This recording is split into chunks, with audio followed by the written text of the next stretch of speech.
Assalamualaikum warahmatullahi wabarakatuh. Perkenalkan, saya Naila Nurdalia Rifa, mahasiswi Universitas Jambi dari Fakultas Ekonomi dan Bisnis, Prodi Manajemen dengan NIM C1B023109. Saya akan menjelaskan materi tentang toharoh. Toharoh artinya membersihkan diri, pakaian, dan tempat untuk beribadah dari hadas dan najis sampai diperbolehkan untuk beribadah. Jenis taharoh terbagi menjadi beberapa macam. Yang pertama adalah taharoh maknawiyah, yakni artinya bersuci secara rohani atau membersihkan penyakit hati. Misalnya egois, caranya dengan taubatan nasuha. Kedua adalah toharoh hisiyah, yakni bersuci secara jasmani atau membersihkan bagian tubuh dari sesuatu yang terkena najis maupun hadas. Caranya dengan berwudu, mandi wajib, dan tayamum. Tayamum ini bila di kondisi tidak terdapat air.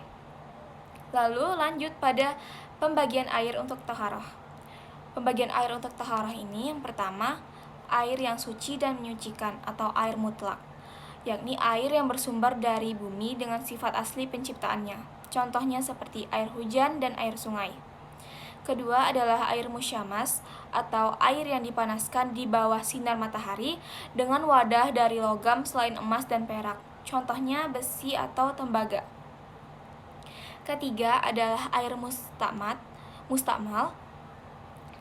yakni air yang telah digunakan untuk bersuci bila air tersebut tidak berubah dan tidak bertambah volumenya.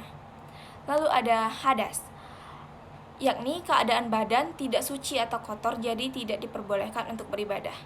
Pembagian hadas ada dua, yakni pertama hadas kecil atau kotoran yang menyebabkan seseorang harus bersuci dengan berwudu atau tayamum. Contohnya adalah keluar sesuatu dari kubul atau dubur. Kedua, ada hadas besar. Hadas besar ini kotoran yang membuat seseorang harus bersuci dengan mandi wajib. Contohnya keluar darah haid. Lalu ada najis. Najis ialah kotoran yang menempel pada tubuh, tempat, atau pakaian dan menyebabkan batalnya ibadah yang dilakukan.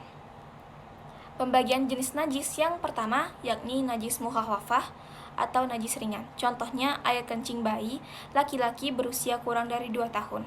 Cara membersihkannya ialah dengan memercikan air ke area yang terkena najis dan air harus lebih banyak dibandingkan najisnya. Kedua, jika yang terkena najis adalah anggota tubuh dan hanya sedikit, bisa dengan berwudu. Namun bila banyak, Islam menganjurkan untuk mandi dan bersabun. Najis kedua adalah najis mutawasitoh atau najis sedang. Contohnya ialah yang keluar dari kubul dan dubur manusia atau binatang, kecuali air mani. Najis ini pula terbagi menjadi dua, yakni pertama, ainiyah, atau terlihat rupanya, ada baunya, dan ada rasanya. Cara membersihkannya dengan mencuci 3 kali dengan air, lalu ditutup dengan menyiram air lebih banyak.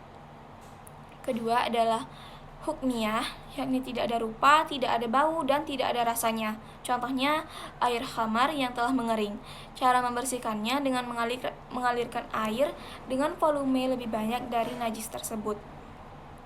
Najis ketiga ialah najis mukhalazah atau najis berat. Contohnya air liur anjing.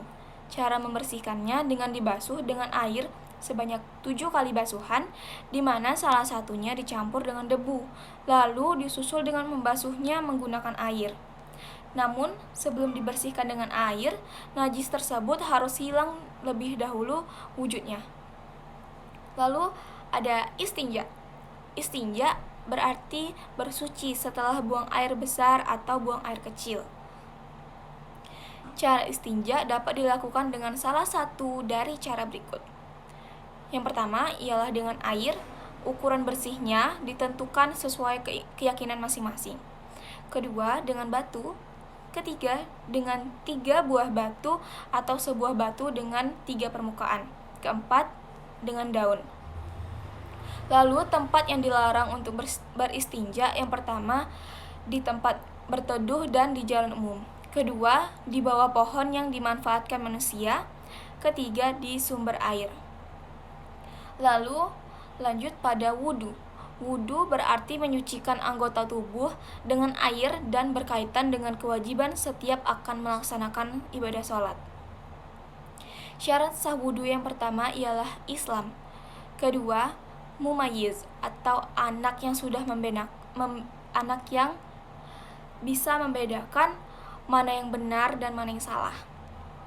Ketiga, tidak dalam keadaan berhadas besar. Keempat, menggunakan air yang suci lagi menyucikan. Kelima, tidak ada yang menghalangi air sampai ke kulit.